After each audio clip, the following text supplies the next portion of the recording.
డబ్బులు ₹1,00,00,000 ఇచ్చేయడానికి ఆలోచించను, కానీ ఒక పుస్తకం ఇవ్వాలంటే చాలా ఆలోచిస్తాను. అంటే పుస్తకాన్ని ఇవ్వాలి అంటే నిజంగా నా సంపదని ఇచ్చేసి, అంటే నా కర్ణుడి కవచకుండలాలు ఎలా కోసేస్తే బాధపడుతుందో నాకు తెలియదు, కానీ నా పుస్తకం ఇవ్వాలంటే మటుకు చాలా కింద మీద పడిపోతాను. ఇవ్వాలవుతుంది. అందుకని ఏంటంటే కొంతమంది అడిగినప్పుడు, ఈవెన్ నా పిల్లలు అడిగినప్పుడు కూడా వాళ్ళకి కావాలని ఇంకో కాపీ కొనిచ్చిస్తాను తప్ప నా పుస్తకాలు ఇవ్వడానికి ఇబ్బంది పడతాను. అంత మమకారం నాకు పుస్తకాలు.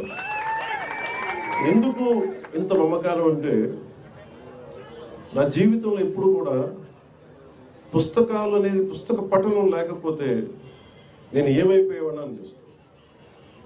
నేను ఇంటర్వ్యూని కూడా ఎందుకు మధ్యలో ఆపేశానంటే, చదువుకోలేక కాదు, మార్క్స్ తెచ్చుకోలేక కాదు, బాగా చదివేవాడిని.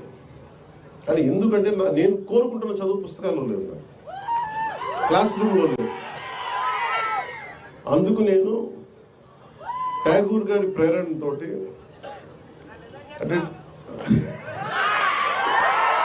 రవీంద్రనాథ్ ఠాగూర్ స్కూల్కి వెళ్ళకుండా ఇంట్లోనే కూర్చొని నేర్చుకున్నారంటే, అది నేను కూడా ప్రేరణ తీసుకొని ఆయనలాగే చెట్లు చేమలు మొక్కలు చూస్తాం. మా దగ్గరికి అంత లగ్జరీ లేదు, పెద్ద ఉద్యానవనాలు లేవు.